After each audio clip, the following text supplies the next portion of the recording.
အသက်ရှင်တာမဟုတ်တမန်တရားလိုက်လျှောက်ခြင်းနဲ့အသက်ရှင်နေတာမဟုတ်ဘူးတမန်တရားက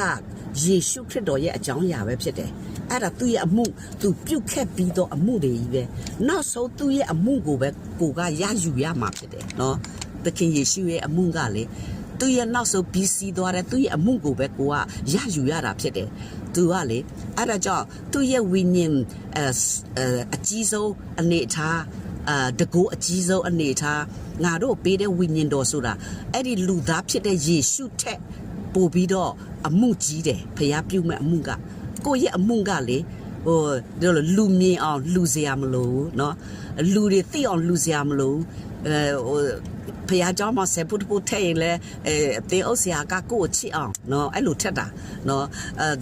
အသင်းသားတွေမှာကိုကဆေပုတ်ပုတ်မြဲတော့သူဖြစ်တယ်ဆိုတာကိုကြွားချင်တာနော်အဲ့ဒါလူဟောင်းစိတ်နဲ့ပဲလှုပ်ဆောင်ချက်ကြီးပဲအလုံးအေးဝင်ကလေးတရားဟောကျမ်းပိုက်ဟောကျမ်းပိုက်တင်အဲ့ဒါကြောင့်လေကျမ်းပိုက်ကိုပဲတင်တဲ့လူတွေ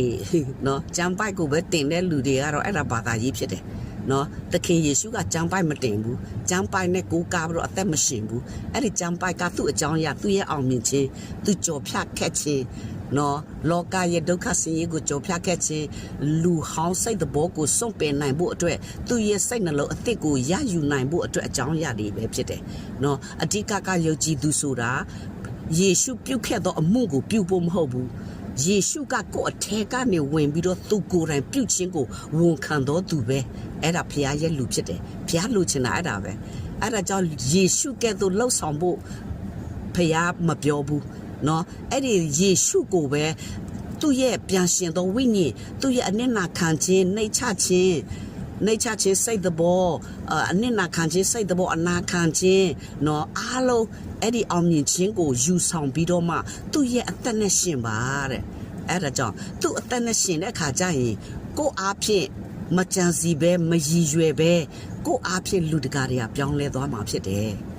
ကိုဟောဆရာမလို့ပြောဆရာမလို့เนาะဖခင်ရဲ့မေတ္တာကတကိုးကမေတ္တာမှာရှိတယ်ဟောပြောခြင်းမှာမဟုတ်ဘူး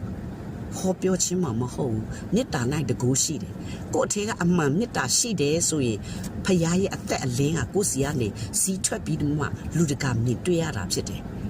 ကိုကလှူဒန်းခြင်းအဖြစ်ဘသူကဘလောက်လှူပါတယ်အဲ့လိုမျိုးနီးနဲ့ဖခင်မသိဘူးလို့เนาะအဲ့ဒါကြောင့်ဖခင်ပြောတယ်